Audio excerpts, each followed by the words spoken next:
É notória, é clara a presença do Espírito Santo no nosso meio nessa noite.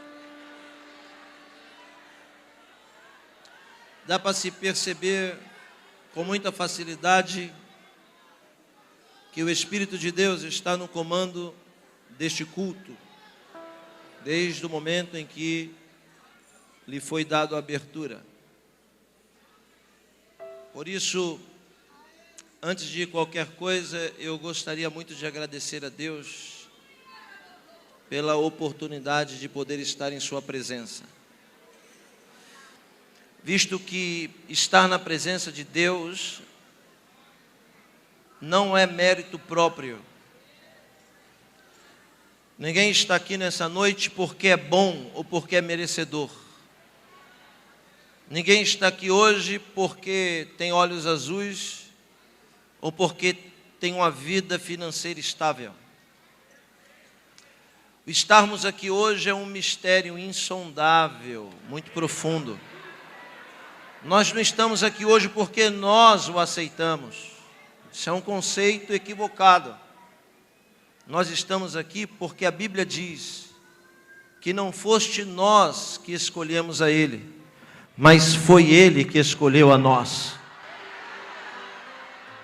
Nós não somos melhores do que aqueles que estão nos becos, nas sarjetas dessa cidade. Nós não somos melhores do que aqueles que estão nos leitos de hospitais ou encarcerados. Mas nós estamos aqui por causa deste mistério de sermos escolhidos por Ele. Por isso, senhoras e senhores, devemos ser intensos na oportunidade que temos. Porque, como eu disse ontem, não sabemos se teremos outra oportunidade amanhã. Se a gente viver cada dia por vez, e se hoje nós vivermos este culto como se fosse o último da nossa vida, com certeza a qualidade dele será muito melhor. Por isso eu sinto nos meus ombros a incumbência, o peso da responsabilidade de falar para pessoas tão importantes como vocês. E falar de Deus é um desafio para os mortais, porque Deus é alguém que não se explica. Deus não é propriedade de religiões. Deus não é resultado de filosofia ou de conceitos humanos. Deus é um mistério. Mas mesmo assim podemos falar de Deus quando falamos da sua ação no nosso meio. Por isso, a Bíblia descreve várias experiências dos homens com este Deus, que só saberemos de fato como Ele é, na sua totalidade, quando estivermos face a face com Ele. Por isso, pela sua misericórdia, e sinto a presença dEle aqui, eu quero fazer menção da palavra de Deus. Ontem tivemos um momento oportuno aqui, foi muito bom. E eu queria perguntar, quem não estava aqui ontem, por gentileza levante a sua mão. Muita gente, não é? Eu, quando saí deste altar ontem, saí determinado no meu coração de falar sobre a segunda esquina. Mas quando cheguei aqui, eu estava conversando agora há pouco com o nosso presidente, com o pastor Zé Pedro, eu estava falando com ele, dizendo como é a presença de Deus aqui, é tão forte. Porque o homem faz planos, mas a palavra certa ela vem da boca de Deus.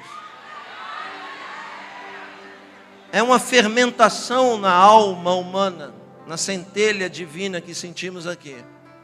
Por isso, senhoras e senhores, o Espírito de Deus induziu a minha alma a falar outra mensagem em vez da outra esquina. Mesmo assim, não vai ser diferente do que Deus fez ontem aqui. Amém? Vamos abrir a Bíblia no livro do Salmo. Cumprimentando a todos os amigos pastores presentes. Deus abençoe a vida de cada um de vocês. Do nosso deputado, doutor Harold, Deus abençoe. Do pastor Antônio Chagas, que está ali no cantinho escondido. Do meu amigo, pastor André e sua esposa. Deus abençoe vocês, em nome de Jesus. Glória a Deus. O livro do Salmo, que não tem capítulo, mas é número, 51.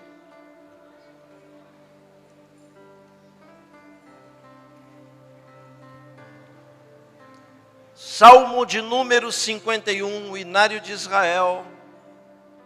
O livro de Salmo, que é um composto de 150 cânticos, dividido em 5 livros originalmente. Só vou pedir para baixar um pouquinho o teclado para mim, por favor.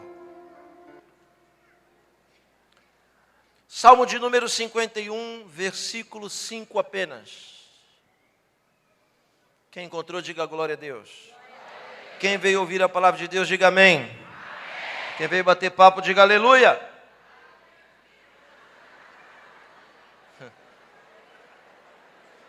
Como tem gente sincera aqui hoje, hein, irmãos?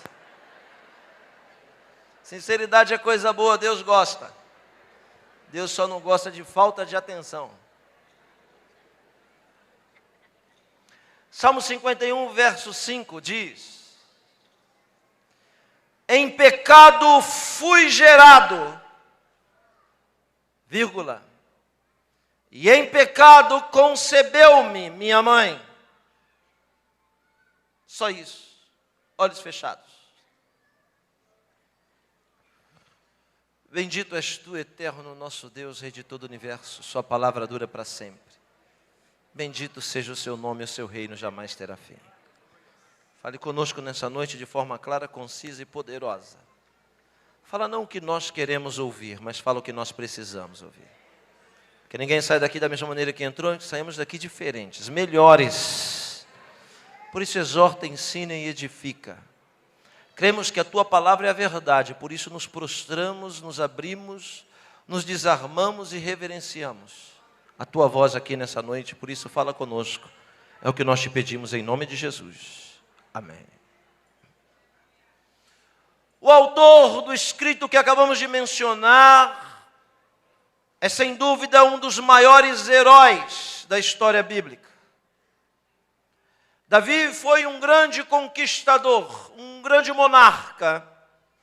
Davi foi um grande rei, um grande político. Davi foi um grande adorador. Porém, a fama de salmista transcende todas as suas outras qualidades. Davi é conhecido e reconhecido em todas as partes do mundo como salmista. Isso é que ficou marcado na sua pessoa. Como muita gente de forma equivocada acha que Davi é autor de todos os salmos. Isso não é verdade, porque os salmos têm vários autores diferentes. Desde grandes ícones como Davi, Moisés, como Salomão, como Asaf e até anônimos, desconhecidos e pessoas comuns. De tantos salmos que Davi escreve, eu gostaria nessa noite de destacar 2. O mais famoso de todos, que foi mencionado na abertura do culto. Por isso me apeguei no texto que vou pregar. O Salmo de número 23, que diz: Adonai roi lo ersar, biniot deshi yarbitzeni, alme menohot yanachleni, nashi yeshove v'yanchem, v'magelet seder leman shemo, lo yichayha ki ata imadi, shivtecha u'mishantecha yamad irhamun, nechanoi nefanai shulchan, נגד שורחי בשתן וסמי הוסי כוסי רוויח טוב החסד עדפון כל ים חיי בשע בביתי אדוני לאורך ימים. Salmo 23 que diz: o Senhor é meu pastor e Ele não me falta. A tradução diz nada, e nada é horizonte, é mundo. Mas quando ele escreve o 23, ele diz: o Senhor é meu pastor. E na vertical ele diz: e Ele não me falta. O Salmo 23 foi escrito por Davi no ápice da sua vida, no topo. Não tinha mais espaço para subir tanto, para crescer tanto, quando no dia que ele escreve essa expressão poética maravilhosa. O Salmo 23, senhoras e senhores, é o texto bíblico mais conhecido e traduzido do mundo. Mais do que João 3,16, ícone dos cristãos. Mais do que Êxodo capítulo 20, ícone dos judeus. Muito mais do que qualquer outro texto da Bíblia. O Senhor é meu pastor e Ele não me falta, é o texto mais conhecido e traduzido de toda a história. Mais conhecido do que o nome de Jesus. Se você pega um táxi aí na cidade, você vai ver que no retrovisor vai ter um monte de fitinha. Você vai ver que no painel vai ter um monte de santinho. O motorista vai estar com a chupeta do diabo desse tamanho na boca. Mas lá no painel vai ter um adesivo escrito: o Senhor é meu pastor e nada me faltará. Transcende a religião. Transcende as culturas. Davi escreveu o 23 no ápice da sua glória. Por isso, esse é o texto mais conhecido de sua autoria. Por outro lado, o texto que acabamos de ler é o segundo salmo mais citado do grande rei.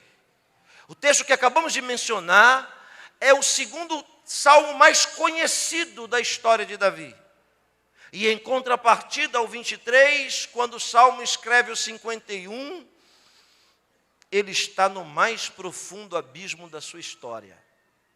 O 23 ele escreve no topo, mas o 51 ele escreve na lona. Quando Davi escreve o 51, senhoras e senhores, ele é um homem condenado à morte. Havia cometido um crime hediondo duplamente qualificado, descrito pela Torá Sagrada. Por isso, a pena que deveria lhe ser aplicada, deveria ser a pena capital, morte. E é bem claro, por apedrejamento. Não só porque cometeu o equívoco do adultério, muito mais por isso, havia cometido e planejado um homicídio. De forma horrível, Davi começa a se despedir da sua trajetória na terra, fazendo o que ele mais bem fez em toda a sua vida, letras de louvores a Deus. Quando ele escreve o 51, ele ainda é um homem condenado até o verso 4. Mas quando chega o verso 5, que acabamos de mencionar, a expressão sincera de adoração deste homem tem tanta força na expressão que lemos, que Deus muda-lhe a sentença de morte. Se Deus não faz acepção de pessoas, e mesmo sendo um monarca, Davi deveria morrer, a pergunta que sobe em minha alma é: se deveria morrer, então por que não morreu? Era incomum? Era melhor do que os outros? Claro que não. Não morreu por quê? Não morreu por causa do verso 5. Em pecado fui gerado, e em pecado concebeu-me minha mãe. E alguém vai me dizer: que força sobrenatural pode existir no verso que acabamos de mencionar? Por que Deus não mataria um homem em uma expressão tão comum como essa? E não é errado os exegetas, os intérpretes, dizer que quando Davi está citando o verso 5, ele se refere ao pecado original. Ele se refere à forma abominável com que todos os seres humanos são gerados. Davi não está se referindo apenas ao pecado original. Davi está falando dele. Tenha paciência com o pregador nos próximos 10 minutos. Eu preciso fazer essa introdução para você entender o que eu vou pregar daqui a pouco. Quando Davi escreve: em pecado fui gerado, em pecado concebeu minha mãe, ele não está falando do pecado da humanidade. Ele está falando dele. O nome disso em língua hebraica é tshuvá. Tshuvá é uma palavra muito forte. Tshuvá quer dizer arrependimento, retorno. E a Bíblia diz que Deus não tem prazer em matar o homem. Antes espera que este mesmo se arrependa dos seus pecados. Deus não matou Davi, porque Davi expressa o maior segredo da sua vida, no verso 5. Quando ele diz, em pecado fui gerado, em pecado concebeu-me a minha mãe, ele está dizendo de que maneira veio ao mundo. Isso mesmo, senhoras e senhores, a vertente mais coerente para a interpretação desse texto é que Davi era um bastardo. Filho de um relacionamento extraconjugal de seu pai Jessé, belemita. E antes de você tomar as suas conclusões, eu preciso lhe provar o que eu estou lhe dizendo. A prova cabal de que Davi não era filho legítimo da mesma mãe dos seus irmãos, a primeira delas é genética. Por quê? Porque a Bíblia diz, é clara, enfática, e faz questão de dizer que Davi era ruivo. Se os irmãos também fossem vermelhos, avermelhados e ruivos, a Bíblia não perderia tempo em falar que Davi era igual aos seus irmãos. Mas quando a Bíblia diz que Davi era ruivo, a Bíblia está dizendo, e Davi era geneticamente diferente dos seus irmãos. Aí está uma brecha, uma abertura para a questão dele não ser filho da mesma mãe dos seus irmãos.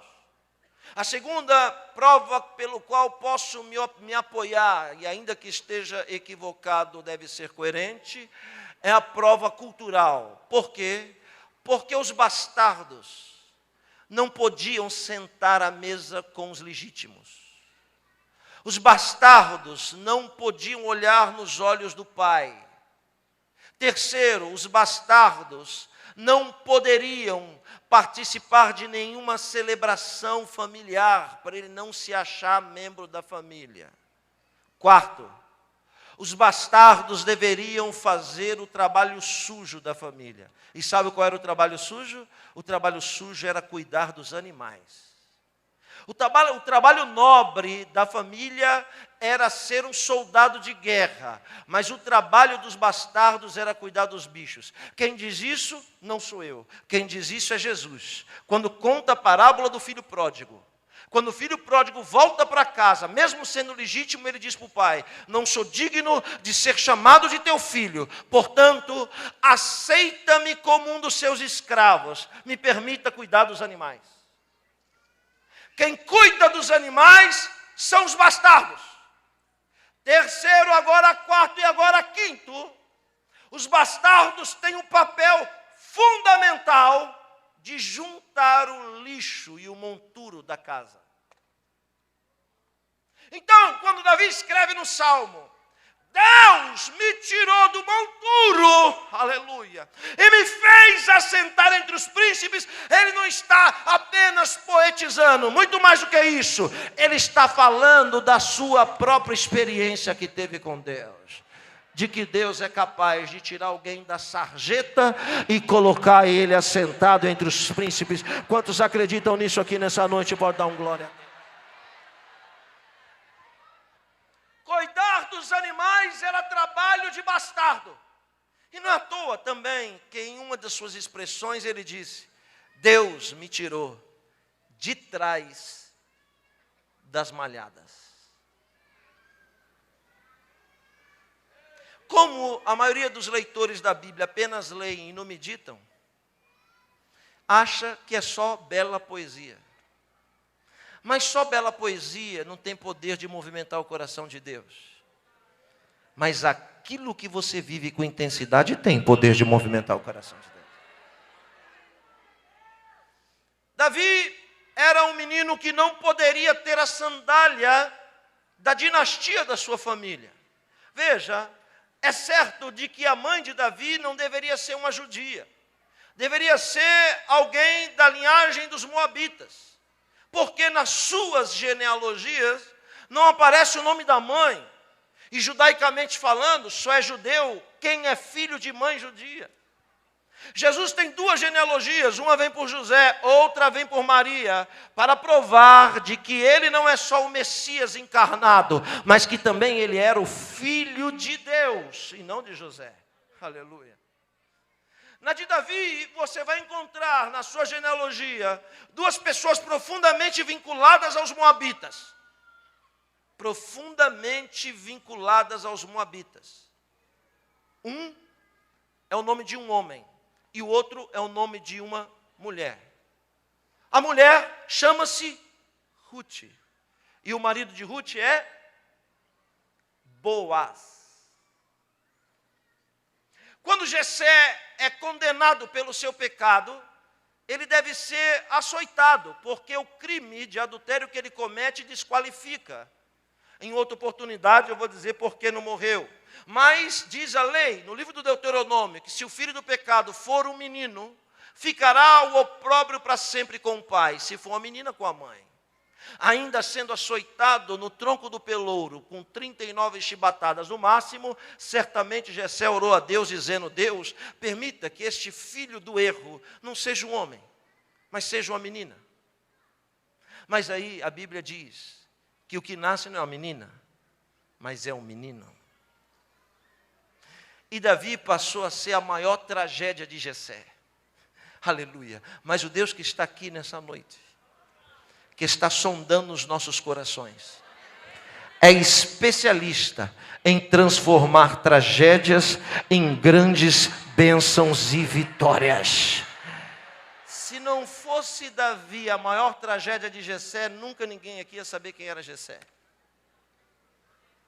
Nunca ninguém ia imaginar quem era Jessé e o nome dele nunca seria eternizado pelo livro sagrado. Mas foi por causa da sua tragédia que Deus reverteu em grande bênção. Uma mão levantada só para receber e ajudar o pregador. Deus vai reverter tragédias da sua vida. Aleluia. Em motivos de glorificação e de triunfo do nome do Senhor na sua história. É só aqueles que acreditam é que podem abrir a boca e dar um glória a Deus. Já que os bastardos não podiam ter as sandálias, deveriam morar no fundo da casa, também não poderiam participar dos banquetes que a família comia. Como é que um bastardo se alimentava? Todos os oficiais comiam. Quando saíam da cozinha, então o bastardo vinha e comia o que restava. As migalhas que restava da mesa era o alimento dele. E o que restava dele era o monturo que ele retirava e limpava a mesa onde todos se alimentavam. Davi, redobre sua atenção. Davi teve 2 grandes sonhos quando era menino. O primeiro sonho de Davi era um sonho de consumo. Eu posso fazer uma pergunta para você? Hã? Tem alguém aí? Posso fazer uma pergunta para você? Quantos aqui tem sonhos de consumo? Levante a mão. Tem gente que não tem, hein? Vai saber, né, irmãos?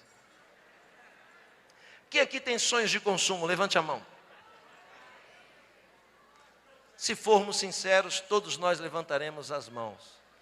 E as duas. Qual era o sonho de consumo de Davi? Menino, redobre sua atenção. O sonho de consumo de Davi era comer queijo. Tão comum e fácil hoje, mas naqueles dias comer queijo era uma honra. Só os originais, os oficiais, os legítimos é que podiam comer. Então Davi ficava lá no fundo do quintal esperando os irmãos comerem. E quando os irmãos não davam conta de comer tanto queijo, sabe o que eles faziam? Esfarelavam o queijo e davam para os animais comer. Só para Davi não se sentir membro da família. Mas Deus usa o nosso sonho de consumo, aleluia, para nos colocar perto do sonho dele. Sabe qual que era a maior missão daquele menino que nem imaginaria do plano de Deus na vida dele? É semelhante a você. A maior alegria daquele menino, pastor, era quando o pai dele ia até a porta dos fundos, virava de costa para ele e gritava: Davi! E o menino franzino, ruivo, mal vestido, sujo de pele de animal, vinha até a porta, doutor Harold, e de cabeça baixa dizia para o pai: sim, sim, sim, senhor. O pai gritava: pega esse cesto de queijo e vai levar para os teus irmãos lá no campo de batalha. O menino franzino dizia: sim, senhor. Se abaixava, pegava aquele cesto pesado de queijo, e é claro que eu estou conjecturando. Ele coloca aquele cesto pesado de queijo nos ombros e vai. Deserto, território árido, semiárido, pedra, pedregal, terra seca, calor. Ele carregava o seu maior sonho de consumo sobre os seus ombros. E aquela trajetória de quase 2 milhas, eu estive lá e vi. Era a viagem mais longa que o menino fazia. As maiores guerras e batalhas se davam naquela trajetória, naquele deserto. Redobre sua atenção. Não tinha ninguém com a bandeirinha no caminho dizendo: vai Davi, que Deus vai te ajudar. Não tinha ninguém com a trombeta.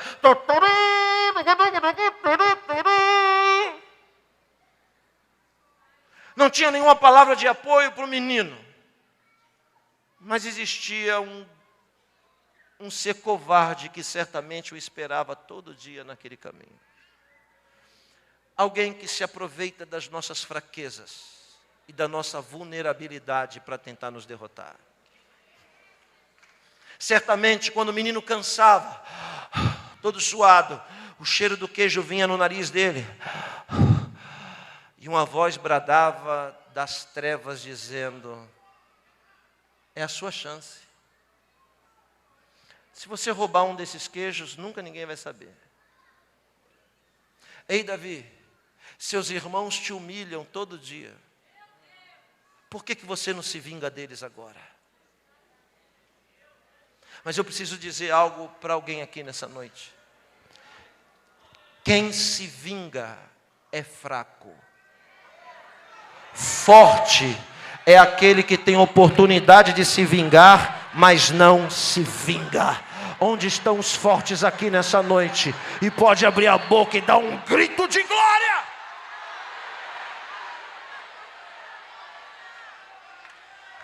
Deus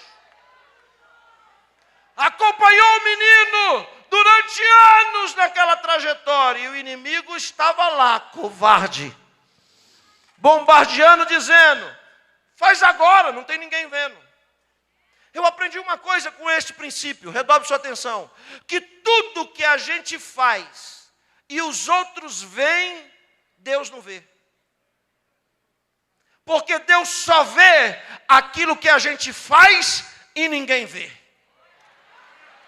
Por isso que Jesus diz: se alguém dá uma oferta, a outra mão não pode saber o que deu, senão já recebeu o galardão. Se alguém quiser orar e ter resposta imediata de Deus, ora em secreto no seu quarto e Deus vai ouvir o seu clamor.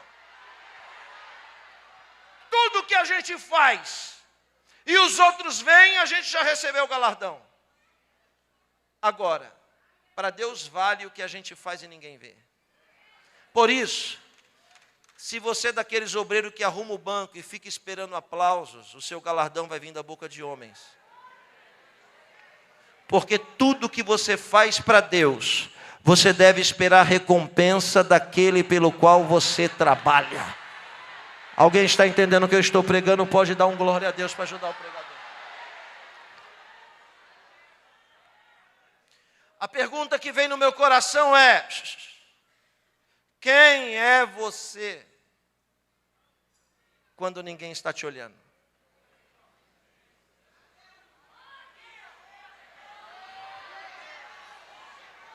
Você é a mesma mulher que levanta a mão, pula e grita aqui?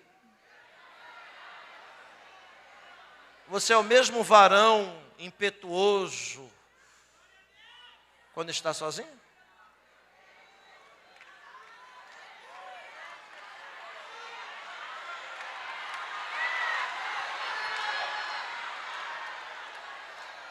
Os olhos do Senhor estão sobre os fiéis E os fiéis se manifestam fiéis quando estão só.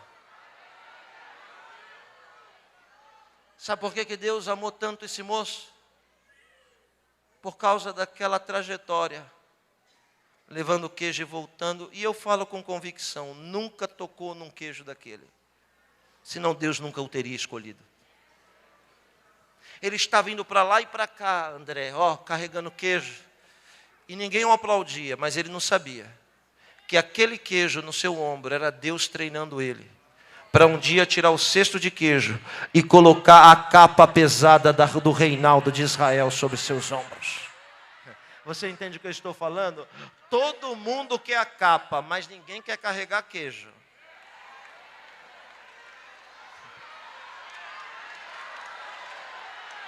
Todo mundo quer a honra, todo mundo quer a glória, mas carregar queijo ninguém quer.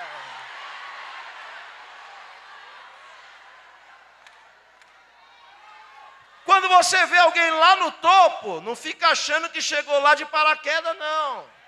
É porque carregou muito queijo.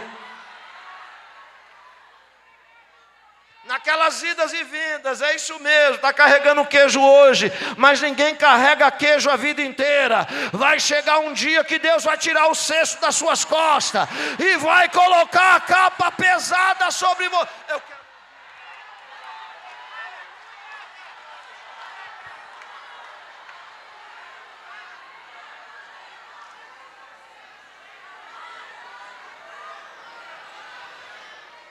Lembra?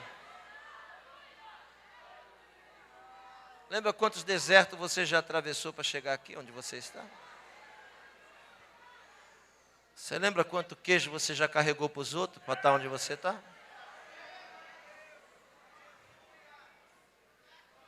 Naquelas idas e vindas, o santo, bendito, eterno, clemente, misericordioso, soberano, que estava vendo, tomou uma decisão no céu. Encontrei o que eu precisava. O que Deus faz? Passa um rádio para Samuel. Samuel na escuta.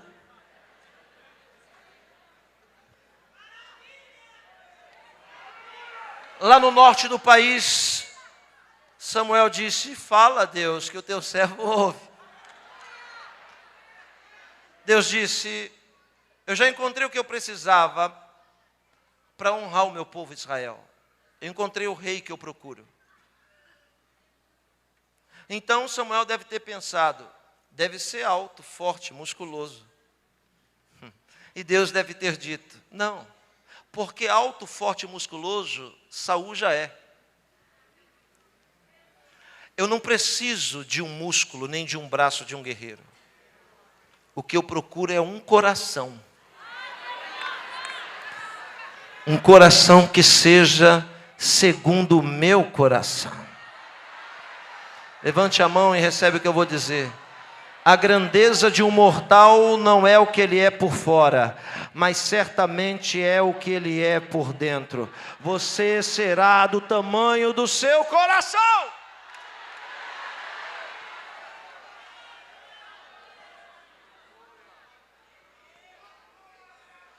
Então, Samuel, o coração que eu procuro, eu encontrei. Samuel deve ter dito, que bom, porque Samuel está no extremo norte do país, e Davi está no sul. E Deus diz, então agora anota o endereço, e vai lá ungir ele. Pode passar o endereço? Pode. Tribo de Judá. Samuel deve ter murmurado, dito, mas Judá é a maior de todas. É o Amazonas de Israel. A tribo é muito grande, Deus. Como é que eu vou descer? E além de ser grande, é longe, é lá no outro extremo. Como é que eu vou achar? Deus diz, continua anotando. Quando você chegar na tribo de Judá, você vai procurar uma cidade chamada Beit Halem. Beit Halem quer dizer casa do pão. Eu dito, que nome estranho de cidade. Tá bom, tá anotado. E quando eu chegar em Beit Halem, aí Deus diz, quando chegar em Beit Halem, você vai procurar a casa de um homem. Anota o nome dele aí. Jessé. Samuel deve ter dado risada e dito, mas que nome brega, Jessé. Tá, e quando eu chegar na casa de Jessé, Deus diz, lá na casa de Jessé, está o coração que eu encontrei. Vai lá, porque eu o escolhi dentre todos os seus irmãos. Estou explicando o 5º versículo do Salmo de número 51. Quando Samuel deu o primeiro passo para ir, Deus brada do céu e diz, profeta, mensageiro, vai de mão vazia? Você se esqueceu que eu, o Senhor, nunca tiro um mensageiro de um lado para levar para o outro, para ele chegar lá de mãos vazias? Eu não sei se você entendeu o que eu disse. Eu vou lhe explicar. Toda vez que Deus tira um mensageiro de um lugar e traz para cá, pode acreditar que para cá ele não veio tirar férias e não veio passear. Todo mensageiro que Deus envia sempre vai trazer algo da parte de Deus para colocar sobre a sua vida. Aí ele diz, então é para me levar o quê? Deus diz, 2 coisas. Pega o chofar. No caso não é o chofarão, o chofarim, o chifre pequeno. E coloca dentro do chifre azeite. É profético isso. Por quê? Porque o chifre quer dizer força. E o azeite quer dizer unção. O que é unção? Unção não é dom. Por quê? Porque dom Deus dá para quem também não é salvo. Dom Deus dá para qualquer um. É a Bíblia que diz que muitos vão chegar e dizer, em teu nome expulsamos demônio. Dom. Em teu nome curamos enfermo. Dom. Em teu nome falamos em outra língua. Dom. Mas Jesus vai dizer, mas mesmo cheio de dom, não vos conheço.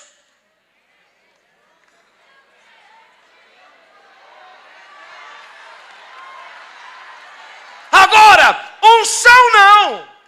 Unção Deus só dá para quem tem a marca da promessa. O que é unção?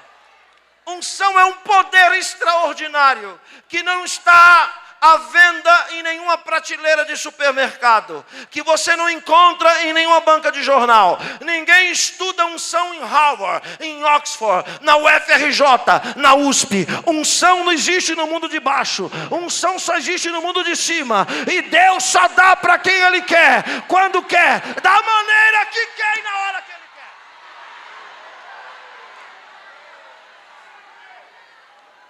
Unção só serve para 3 coisas, senhoras e senhores. Primeiro, para fazer você ser o que nunca seria. Segundo, para fazer você ter o que nunca teria. E terceiro, para fazer você chegar onde nunca você chegaria. Está onde está por quê? Por causa da unção. Olha o que Deus diz. Coloca capacidade no chifre. E o chifre é força. Então olhe para mim. Redobre sua atenção. Mesmo sem internet, microfone, televisão e rádio, Deus precisava soprar o nome de Davi no mundo conhecido inteiro. E como é que Deus ia fazer isso? Colocando Golias no caminho dele. Só você entendeu, André? Existe uma explicação quando um Golias aparece na nossa vida. Todo Golias que aparece na nossa vida não deve ser visto como um gigante, mas deve ser visto como uma oportunidade de Deus glorificar o nome dele na nossa vida. Alguém está entendendo? Hoje é a noite que Deus vai levantar, aleluia, matadores de gigantes nessa casa. Matadores de gigantes.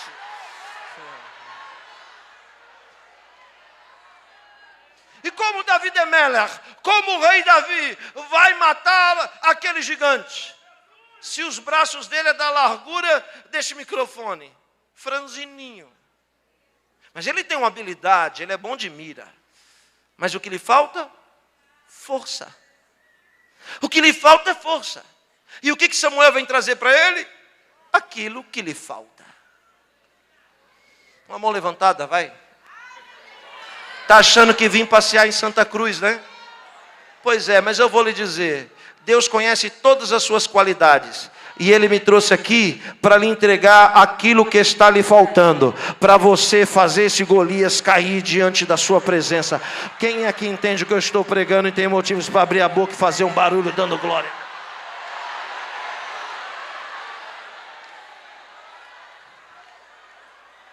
Olhe para quem está perto de você e diga o que estava te faltando. Diga mais forte, o que estava lhe faltando? Acabou de chegar para você.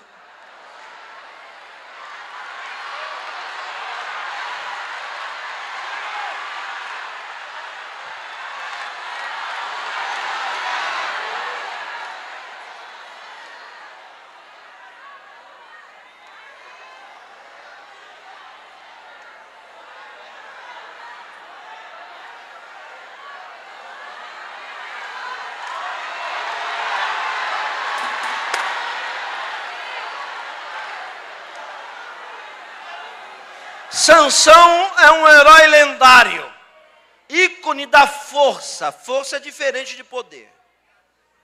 Quem tem poder não precisa usar força. Força até o boi tem, só que ele não sabe.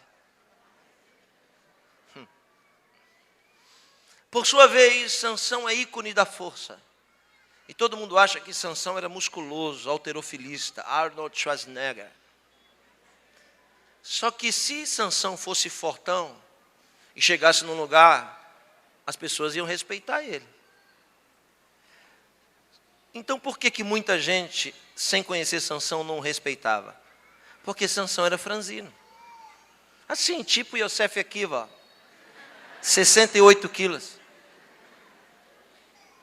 Você imagina chegar um pardal igual eu para você e dizer assim, ó, não brinca comigo não que eu arranco os portões da cidade. Você vai olhar e dizer, esse pardal não aguenta levantar nem uma cadeira dessa, está falando que vai arrancar os portões da cidade? Muita gente acha que o segredo de Sansão era o seu cabelo, mas não é. O segredo de Sansão eram 7 tranças de cabelo, mas o segredo era a trança. 7 tranças na sua cabeça, semelhante a um candelabro, com as 7 hastes derramando azeite e unção e poder 24 horas sobre a sua cabeça. Por isso que a Bíblia diz, o que não pode faltar é óleo na sua cabeça. Se está fraco e debilitado na fé, é porque está faltando óleo. E se alguém um dia cortou as suas tranças, não tem problema. As moendas da vida vão fazer o seu cabelo crescer de novo. Esse aleluia poderia ser melhor. Aleluia, os cabelos vão crescer de novo. Samuel enche o chifre de azeite e veja a frase, ele está no norte, Deus mandando para o sul. Deus diz, enche o chifre de azeite e vai. Vai? Não. E vem. Se Deus disse e vem, é porque Deus já estava lá esperando Samuel.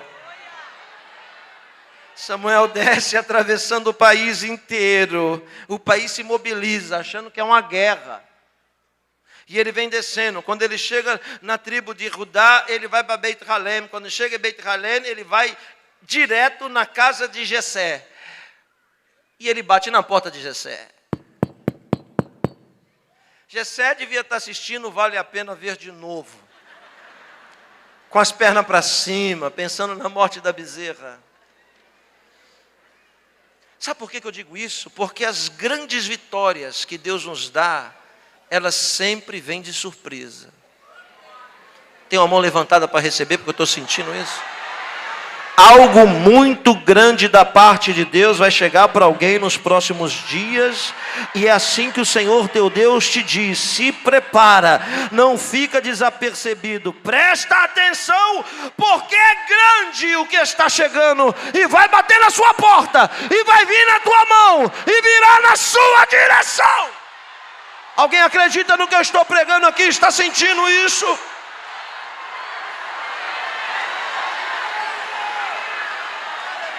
Eu estou dizendo que não é você que vai buscar. Eu estou dizendo que vai vir na sua mão. Alguém está esperando algo grande da parte de Deus? Então recebe. O que você está esperando não vai demorar, mas vai vir, vai vir, vai vir, vai vir, vai vir, vai vir, vai vir na sua mão. Recebe aí quem acredita e toma posse.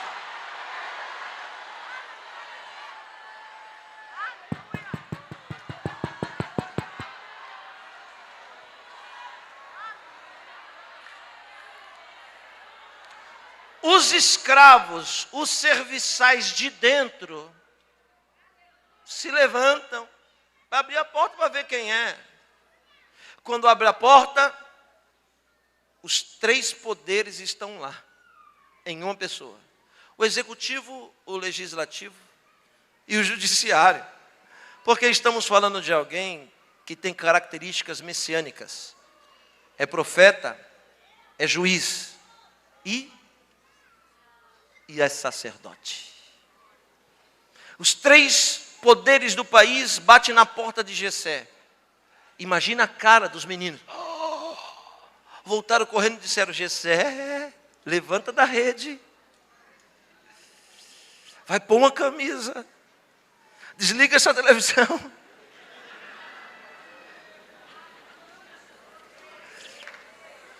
Jessé deve dizer: mas é o final da novela. Não, mas o que está lá fora é muito maior, o que chegou é muito maior. Está alguém entendendo o que eu estou falando ou não? E parece que eu estou brincando, né? O que está chegando é muito maior do que aquilo que te distrai. O que te distrai é muito pequeno diante daquilo que está chegando para a sua vida. Quem é? É Samuel. Manda entrar. Samuel entra com a chifre cheio de azeite, transbordando. E então como é que se recebe um estadista de tamanha graduação? É simples. É feito um corbã. É um sacrifício de um cordeiro e ele deve ser assado por inteiro. A lâmina que vai cortar a coxa do animal é uma lâmina de moer. Ela é usada apenas uma vez.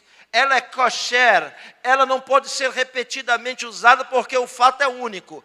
A coxa do animal, o traseiro, é dado para a pessoa que vai ser honrada e sentar na cabeceira.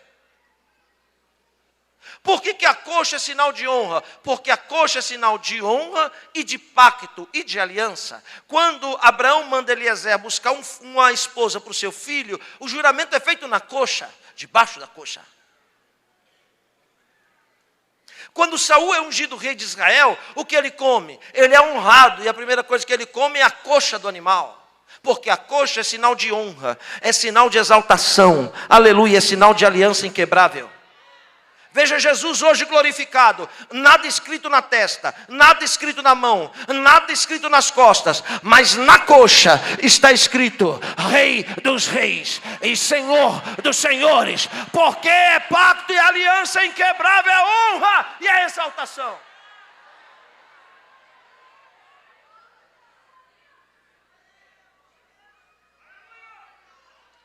Corta a coxa para honrar a quem tem honra. E logo, como é um estadista, 12 queijos é colocado ao redor do bicho. Já está entendendo a cena? Quando ele chega, ele diz: eu preciso que você me mostre os seus filhos. Eu vim com a missão. Me mostre o que você tem de mais precioso. Grave essa frase no seu espírito. É a interpretação do texto, quando ele diz, me mostre os seus filhos. Nada para um pai e uma mãe é mais precioso que os filhos. Então, quando o Samuel chega, ele quer ver o que ele tem de mais precioso.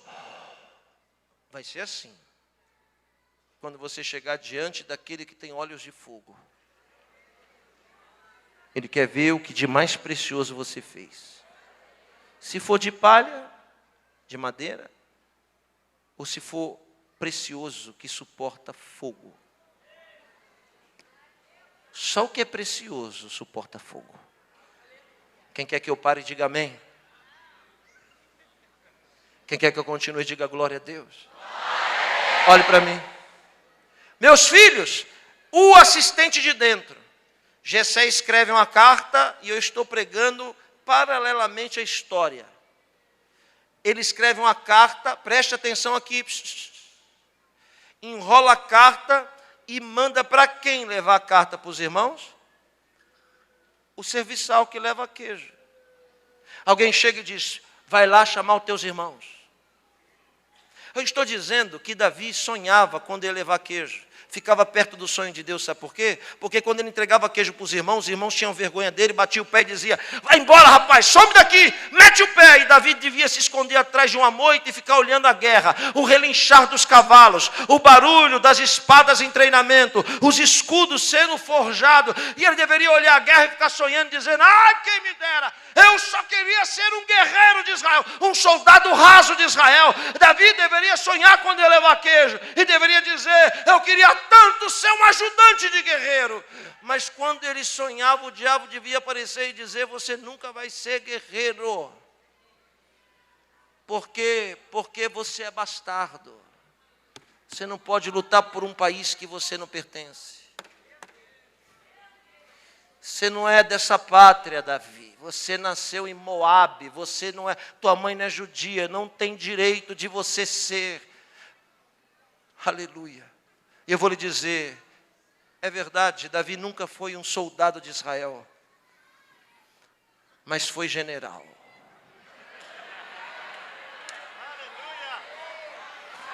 Recebe o que eu vou dizer? Davi nunca foi soldado de Israel, mas foi presidente da república, mas foi rei de Israel. Uma mão levantada e recebe o que eu vou lhe dizer. Tudo o que te impediram de ser é porque era muito pouco, porque de coisa grande ninguém tem o poder de impedir. Deus te chamou para ser grande.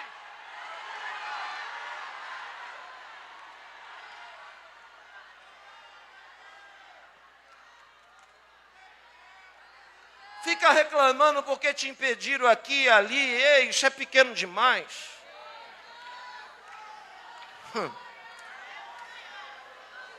Davi já tinha ido levar queijo, o pastor Zé Pedro. Então ele pega aquele papel, aquele lembrete e sai e parte. No mesmo deserto, descalço. Quando ele entrega para os irmãos, que os irmãos veem, os irmãos, vai embora rapaz, sai, vai embora. E ele vai embora correndo de novo.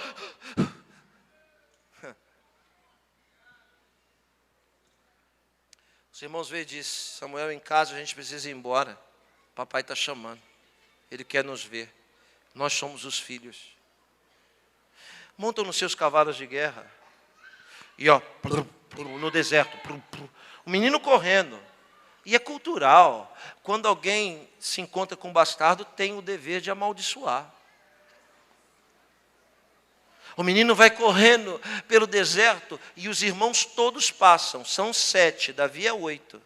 E outra diz que ele é sétimo de 7, mas em outra diz que é 8. E é certo que seja o 8º, porque era contado à parte. Então o primeiro passa e o amaldiçoa, xinga, cospe na cabeça, bota o cavalo na frente e joga poeira na cara. Vem o segundo, mesmo ritual, cospe, bota o cavalo na frente, poeira na cara. O 7. Agora, quando Davi chega em casa, todos os 7 tinham chegado primeiro. Só que a Bíblia diz que os primeiros serão os últimos. e os últimos serão os primeiros.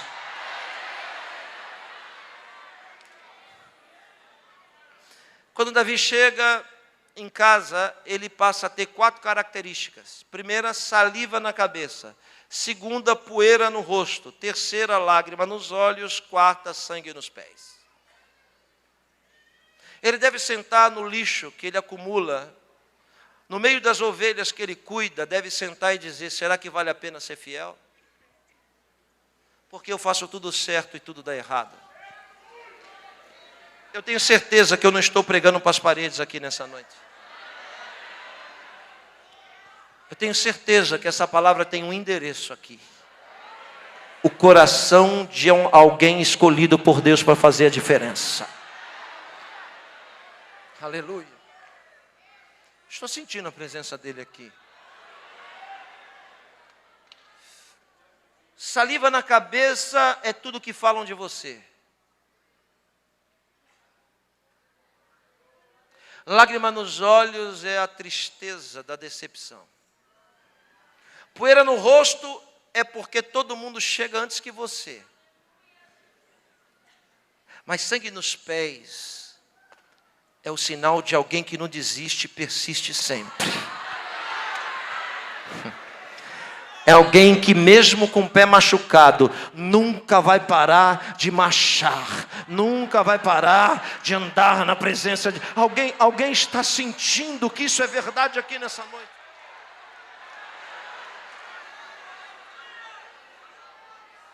Dentro de casa, no meio às honrarias, o primeiro vem, é forte. Samuel olha e diz: certamente é esse. Mas o dono da unção brada e diz: eu já não lhe disse que o que eu estou procurando está dentro e não está fora? Eu já não lhe disse que não é de braço que eu preciso, não é de tórax que eu preciso, não é de músculo que eu preciso. Eu preciso de um coração, Samuel.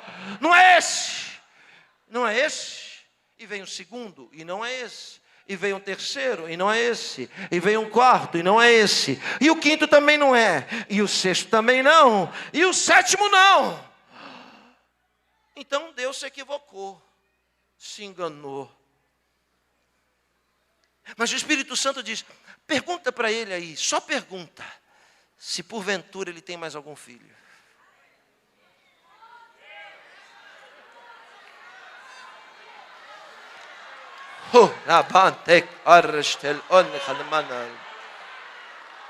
Agora o diálogo será codificado. Redobre sua atenção. Samuel se aproxima dele e diz: porventura você tem mais algum filho? E ele sabe que para profeta não se mente.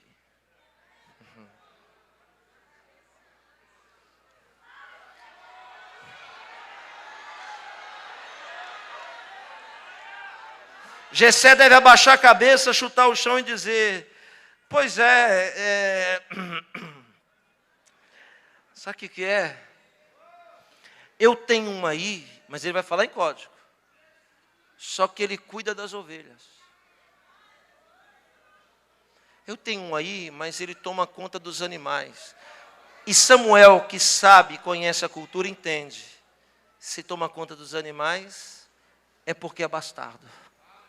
E se é bastardo, certamente nunca sentou na mesa. E se é bastardo, certamente nunca comeu queijo. Então o que Samuel disse? Ah é? Então tá bom. Manda chamá-lo. E ninguém vai se assentar à mesa antes que ele chegue.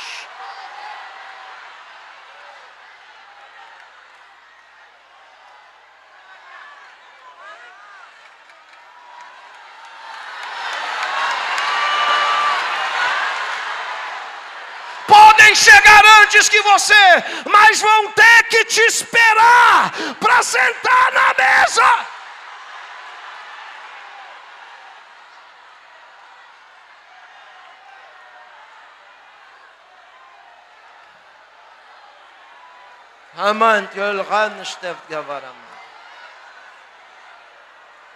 O menino está choramingando lá no fundo, todo machucado. Saliva misturada com terra, lágrima e sangue. Quem é que vai chamar ele para o triunfo? quem durante a vida inteira o chamou para humilhação?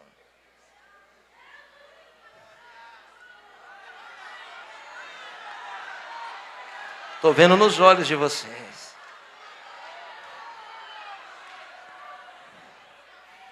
Jessé parte e grita: Davi! O menino pensa: já levei queijo hoje e já levei também mensagem.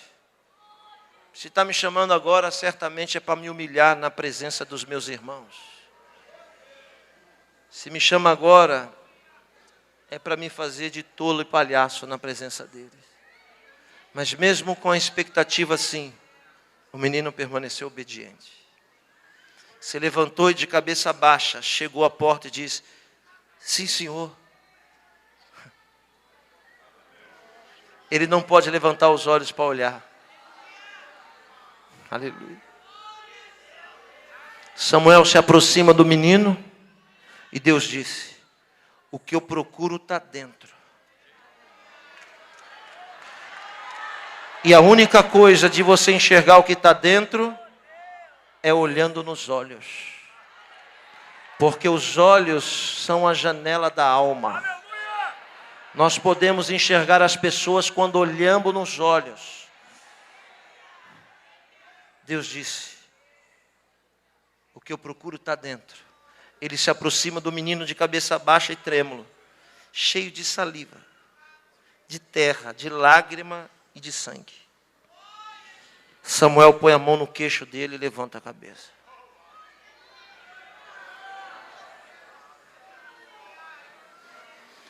Quando o menino abre os olhos, o brilho daqueles olhos, era o brilho daqueles olhos, que mesmo em meio à saliva, a poeira e as lágrimas, permaneceu brilhando, como que alguém tivesse esperança. Eu quero lhe dizer duas coisas. A primeira: é imprescindível que as salivas não façam parte da sua vida, elas devem fazer. É imprescindível que a poeira não marque a sua pele, elas têm que marcar. É comum que as lágrimas estejam nos seus olhos e que muitas vezes o sangue nos seus pés. Mas uma coisa não pode faltar: o brilho dos seus olhos. Não deixe o brilho dos seus olhos apagar. Porque ele é o contato entre você e o divino que vive dentro de você. Quando ele levanta a cabeça do menino, o dono da unção diz: está vendo? Pode ungir ele. E quando ele derrama a unção, o bálsamo, arranca toda a saliva. Quando o bálsamo escorre, ele limpa a poeira. Aleluia. Quando o bálsamo escorre sobre nós, ele arranca as lágrimas. Aleluia. E sara as maiores e mais profundas feridas da nossa vida. Levante a sua mão, porque Deus enviou um mensageiro aqui com bálsamo para derramar sobre a sua vida nesta noite.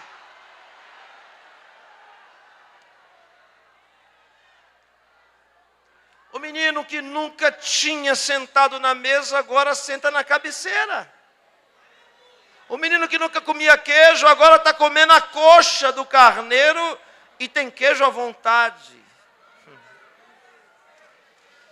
Davi passou a ser o mais venerado rei da história bíblica. É tanta promessa que Deus fez para ele que não deu tempo de cumprir tudo. Aí teve que cumprir um pouco delas em Salomão. Mas a vida de Davi não foi esse mar de rosa sempre. Se esqueceu dos 51, né? Davi se fortaleceu, se tornou grande. Ele tinha nascido para a guerra. Ele tinha sido forjado para ser um guerreiro. Era o sonho dele. Era a sua missão. Mas teve um dia, e eu vou explicar os 51 agora. Vou começar a mensagem agora. Estou brincando, calma, irmão, não precisa ir embora não. Vou terminar. Ele tem uma missão, uma incumbência, ser guerreiro, nasceu para isso. Só que um dia ele não quis ir para a guerra. Ele deve ter dito assim, eu vou tirar férias do ministério. Eu vou dar um tempo da igreja. Quer saber, eu vou lá na igreja, vou falar com o pastor presidente para ele me deixar um pouco de canto. Porque eu estou precisando descansar. Estou precisando curtir um pouco a minha vida. E quando alguém nega a missão pelo qual nasceu, ele passa a abrir portas que nunca deveriam ser abertas. O palácio de Davi tinha várias portas. E tinha uma que ele nunca deveria abrir, mas abriu porque negou a sua missão. Aquela porta o levava para um alpendre, empoeirado, porque ele nunca andava por ali. Mas porque estava querendo descansar e tirar umas férias, abriu a porta que não deveria ser aberta e foi para o alpendre, que o fez enxergar o que nunca deveria ter enxergado. Quando ele vê Betseba, ele gosta. Não só gosta, como manda chamar. E depois de coabitar com ela, não só coabita, como engravida. E quando engravida, ele descobre. É esposa de um homem que não é judeu. Mensageiro como ele. Urias era heteu. Homem de confiança do monarca. Era aquele que segurava os decretos escritos pela mão do imperador Davi, do rei Davi, do líder Davi, que levava para o campo de batalha, exatamente como ele, quando era fiel. Quando ele descobre que Urias é o dono da propriedade, ele manda vir para coabitar e comer o seu queijo. Mas Urias é fiel e diz, não posso fazer isso. Olhe para mim. Então ele toma uma decisão, chama Urias e escreve um decreto, uma sentença. A vida é assim, o que muda é a cor do cabelo, o que muda é o endereço, mas não existe nada novo debaixo do sol. A história se repete agora, e Urias corre com a sentença nas mãos. Quando entrega, você sabe a história, por isso ganha o tempo. Estou falando a uma igreja instruída. Ele é morto. Quando ele é morto, Davi diz, estou livre. Quando Davi diz, estou livre, Deus diz, não está. Porque quando Deus não tem um Samuel, Deus tem um Natã.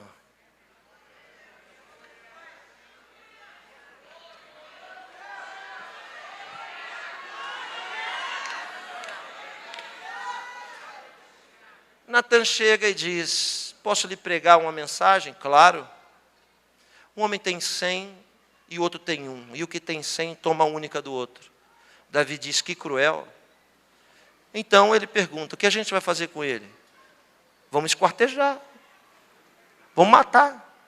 Olhe para mim. A pior coisa que pode acontecer na vida de quem ouve a palavra de Deus é achar que a mensagem é para os outros e não é para ele.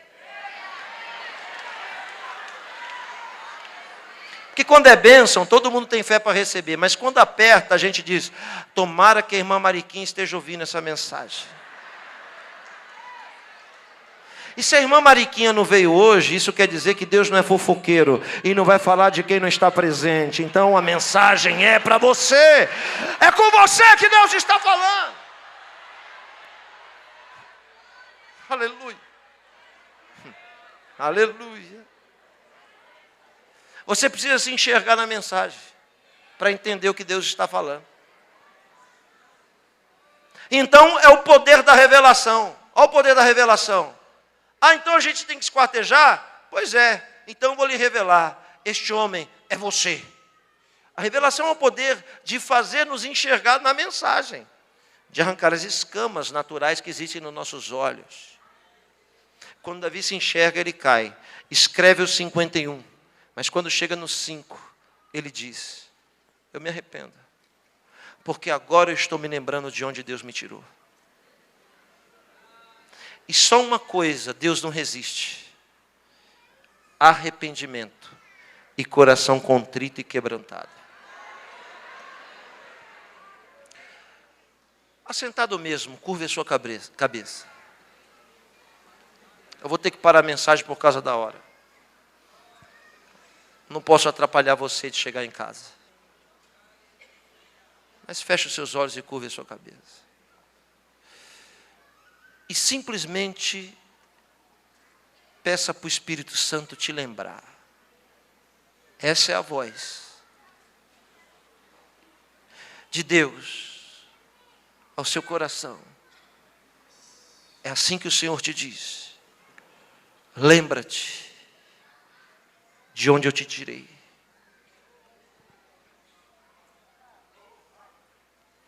Lembra quem tu eras. E veja quem tu és. Eu te escolhi dentre os teus irmãos.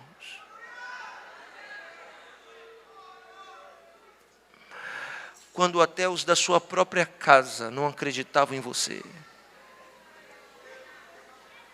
Eu acreditei. Foi eu mesmo que fui te buscar. No monturo que você vivia.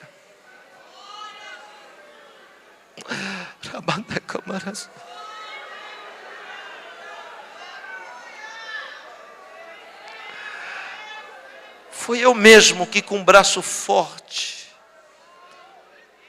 te conduzi até onde você está. Você não é o que é, tem o que tem, ou está onde está porque você é bom. Não. Foi porque um dia eu vi os seus olhos brilharem diferente. E tu nem sabe que dia foi esse. Em que eu decidi no meu coração fazer você ser o que é. Por isso eu te amo. E uma coisa, apenas uma coisa, eu não aceito. Ingratidão. Eu preciso encontrar um coração grato. Que todo dia se lembre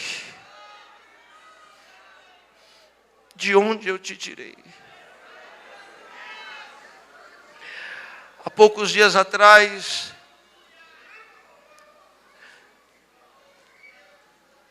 eu fui a uma igreja e um homem, um pastor, estava aleijado há 11 anos em uma cadeira de rodas. E Deus, com mão poderosa, fez aquele homem se levantar e andar de novo. Pastor Zé Pedro, quando ele ficou de pé, todo mundo se uniu e disse, vamos pegar essa cadeira e vamos pôr aqui no altar. Vamos pegar essa cadeira e vamos doar lá para fulano, para Beltrano, para Ciclano. E aquele homem que ficou 11 anos na cadeira de roda, agarrou a cadeira de roda e disse, não. Agora é a hora que eu mais preciso dela. Alguém disse, você não precisa mais porque você já anda. Ele disse, não. Agora eu preciso dela mais. Mas o que o senhor vai fazer com ela? Vou colocar na cabeceira da minha cama. Todo dia de manhã, quando eu colocar os pés no chão, eu vou olhar para ela e vou lembrar de onde Deus me tirou.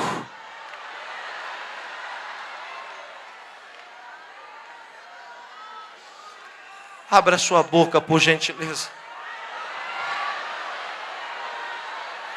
Porque o Espírito Santo está fazendo você se lembrar de novo. De todos os desertos que você atravessou. De todos os queijos que você carregou. O Espírito Santo está fazendo você se lembrar de novo. De onde você estava e onde você está. Quem você era e quem você é. Fique de pé, vamos orar.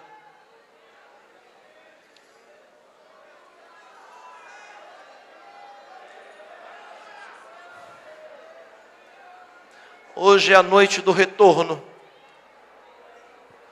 ao primeiro amor. Nada pode apagar o brilho dos seus olhos.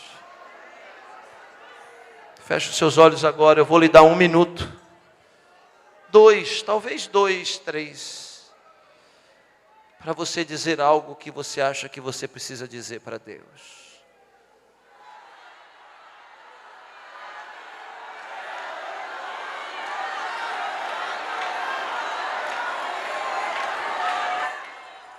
Rendemos graças, honras e louvores ao teu nome que é eterno, a eleição imutável, a escolha imbatível, aos guerreiros e guerreiras, pelas tragédias que o Senhor transforma em honra.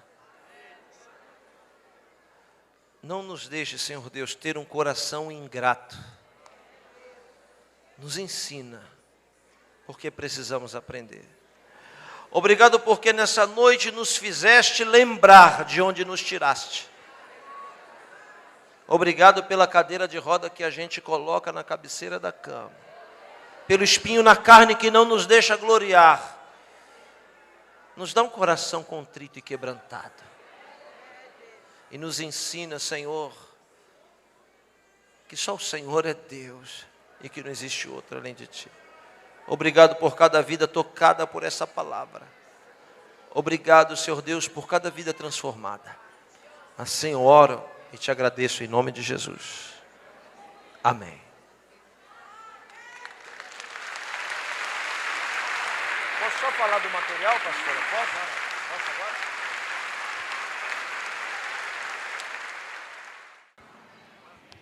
Curva a sua cabeça, feche os seus olhos, coloque a sua mão no coração. A graça do nosso Senhor e Salvador Jesus Cristo, o amor de Deus, nosso bondoso e eterno Pai, e a comunhão do Espírito Santo, seja com todos fiéis, e não só hoje, mas para todos sempre.